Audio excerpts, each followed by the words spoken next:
Selamat berjumpa kembali bersama Pak Suko di mata kuliah Katekese Anak Usia Dini. Pada kesempatan yang berbahagia ini kita membahas materi tentang pola-pola katekese anak usia dini. Yang sebelumnya kita juga sudah berbicara tentang metode yang dapat digunakan dalam proses pelaksanaan katekese anak usia dini yang fokus pada katekese biblis. Jangan lupa like, komen, dan subscribe di channel ini. Ada 2 poin pola-pola katekese anak usia dini yang dapat dilaksanakan dalam proses berkatekese kepada anak usia dini. Yang pertama, pola hafalan. Yang kedua, pola komunikasi iman naratif eksperiensial. Mari kita lihat satu per satu. Apa itu pola? Pola merupakan bentuk atau sebuah metode atau sebuah cara yang memiliki keteraturan baik dalam desainnya maupun gagasannya yang sifatnya abstrak.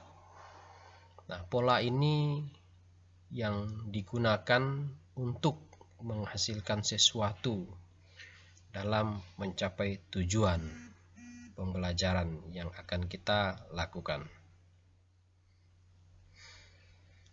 Pola hafal. Pola hafal juga disebut dengan istilah pola drill atau deisure.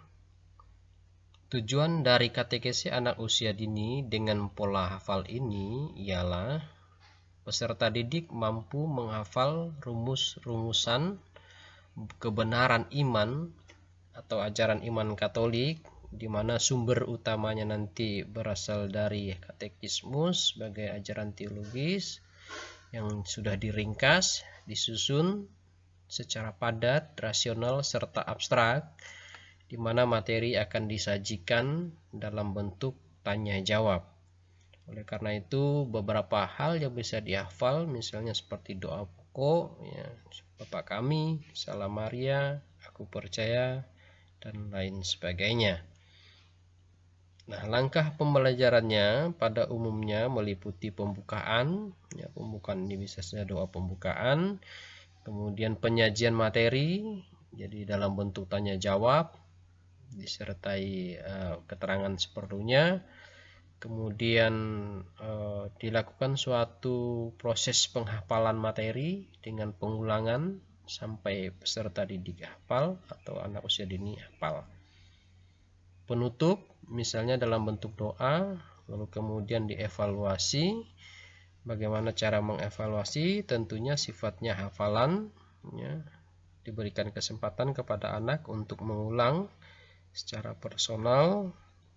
Pada saat itulah kita bisa mengevaluasinya secara objektif, anak itu sudah menguasai atau belum.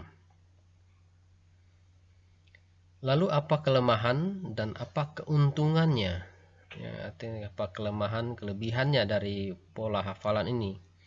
Kelemahannya adalah anak hanya menghafal rumus setiap rumusan tetapi kurang memahaminya jika tidak diberi penjelasan sebelum maupun sesudah menghafal rumusan. Oleh karena itu, di langkah pelaksanaannya tadi harus diberi kesempatan menghafal itu sebelum dijelaskan. Artinya anak itu dikasih kesempatan untuk menghafal, tapi guru pembimbing harus menjelaskan maksud dari apa yang mau dihafal, apa yang mau dilakukan secara pengulangan oleh peserta didik atau anak usia dini. Nah, pelajaran terasa kering, akibatnya iman anak pun terasa kering. Artinya ya anak itu hanya berpatokan pada hal yang dihafal saja. Pelajaran menjadi tidak menarik, membebani, dan jika anak mau melakukan pada umumnya banyak unsur keterpaksaan. Artinya secara tidak langsung anak dipaksa, diberi beban untuk menghafal apa yang menjadi poin penting yang menjadi target dalam proses katekese. Keuntungannya, ya, secara output anak dari pelajaran ini memiliki pengetahuan yang siap, ringkas, ya, padat dan benar secara teologis, karena tadi kemampuan menghafalnya. Jadi dia memperoleh pengetahuan yang siap, singkat, padat, benar secara teologis. Nah, berdasarkan keuntungan dan keterbatasan tersebut, maka pola katekese anak usia dini dengan hafal ini dalam konteks tertentu dapat dipakai, ya, asal di awal itu diberi penjelasan sebelum menghafalkan rumusan, atau sekurang-kurangnya sesudahnya. Seorang pembina, seorang pendidik, seorang katekis harus menjelaskannya terlebih dahulu sebelum disampaikan kepada peserta didik apa yang harus dilakukan. Yang kedua adalah pola naratif eksperiensial. Sebelumnya juga kita sudah berbicara tentang metode cerita. Bagaimana mengkombinasi metode cerita itu, maka tampak pada pola naratif eksperiensial. Yang melatar belakanginya adalah berangkat dari pola komunikasi Yesus yang sering juga menggunakan pola cerita, ya, yang digunakan sebagai hal yang efektif dalam konteks pewartaan kerajaan Allah. Oleh karena itu, cerita bukan merupakan hal baru dalam dunia pewartaan, karena cerita merupakan cara komunikasi iman yang juga digunakan oleh Yesus. Nah, meskipun bukan satu-satunya cara komunikasi atau pewartaan Yesus dalam tentang kerajaan Allah, namun Yesus sangat banyak menggunakan cerita atau perumpamaan dalam mengajar. Untuk itu, katekese atau pakat pada dasarnya adalah untuk melanjutkan pewartaan Yesus. Naratif eksperiensial memiliki kekuatan antara lain, ya, bersifat tidak memaksa, memberikan kebebasan doktriner, tetapi melibatkan, mengembangkan kreativitas pendengar atau peserta didik, melahirkan corak pewartaan atau katekese atau pakat yang begitu menekankan aspek rasionalnya, pengetahuannya, dengan perhatian yang bersifat emosional yang membangkitkan semangat dalam konteks memahami, mengerti materi yang disampaikan. Nah, pola ini sendiri digunakan oleh Yesus dalam konteks pewartaan kerajaan Allah. Naratif eksperiensial juga dilatar belakangi oleh kurikulum pakat atau PAK yang mulai dilakukan pada tahun 1975 dan 1984, sudah cukup kuat mengangkat dimensi pengalaman iman, jadi belajar dari experience. Ya, dengan demikian, pola naratif eksperiensial merupakan penyempurnaan dari pola komunikasi yang dianut dalam kurikulum yang sebelumnya. Artinya memang naratif eksperiensial ini menjadi hal yang baik untuk dilaksanakan dalam konteks pengajaran atau katekese. Namun juga kita bisa lihat secara psikologis, pola ini juga cocok untuk saat ini secara psikologis. Ya, dimana anak hidup dalam peradaban audiovisual yang di dalamnya cerita, ya, sangat banyak ditampilkan naratif eksperiensial yang sangat dijunjung tinggi atau dihargai. Misalnya saja, ya, hampir semua program yang disajikan dalam bentuk naratif yang ada pada zaman modern diolah dalam bentuk film, sinetron, video animasi, karikatur, dan lain sebagainya. Dengan pola ini secara psikologis menarik anak untuk terlibat, untuk ambil bagian dalam proses katekese atau dalam konteks proses pembelajaran. Nah, dengan demikian kita bisa menghidupkan cerita sebagai pola komunikasi naratif eksperiensial untuk membuat pelajaran lebih menarik dan lebih efektif. Apa sih pola naratif eksperiensial ini? Ya, naratif eksperiensial berarti cerita yang ada hubungannya dengan pengalaman iman. Ya, dalam konteks katekesi anak usia dini, pola komunikasi iman naratif eksperensial ini adalah ya komunikasi iman dalam proses pembelajaran dalam bentuk cerita yang ada hubungannya dengan pengalaman hidup beriman peserta didik atau peserta katekesi. Tujuan dari pola komunikasi iman naratif eksperensial ini dengan suatu harapan bahwa anak memiliki cerita iman sebanyak-banyaknya dan katekesi sepakat tidak lagi indoktrin, ya, tetapi lebih bersifat komunikasi, interaksi, dialog iman. Maka siswa mampu ya menceritakan kembali cerita yang dipelajarinya, atau peserta didik dapat menyebutkan unsur-unsur dari cerita seperti tokoh-tokoh, struktur cerita, dan lain sebagainya.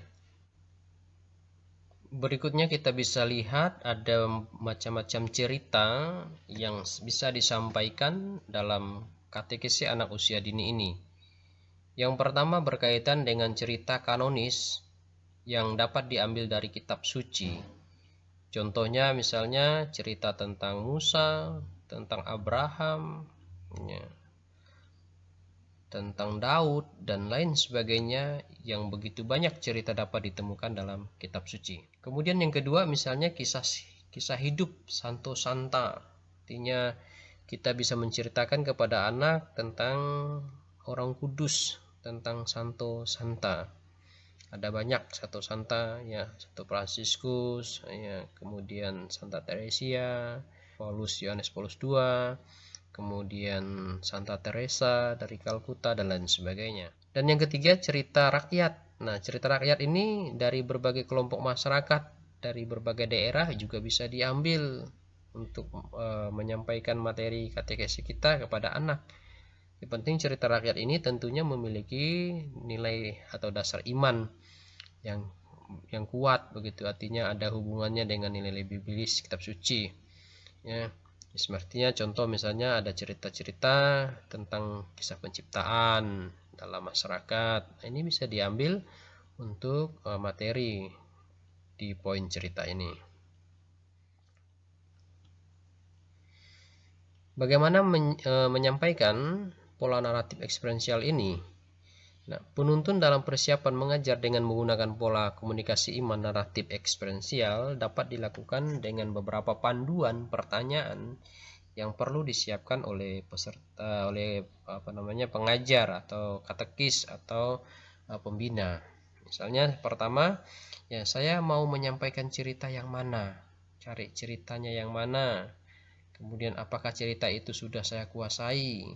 Ya, bagaimana saya dapat menyampaikan cerita supaya dapat menarik menjadi bekal hidup peserta didik? Ya, bagaimana saya dapat menceritakan secara runtun, sistematis, logis? Ya.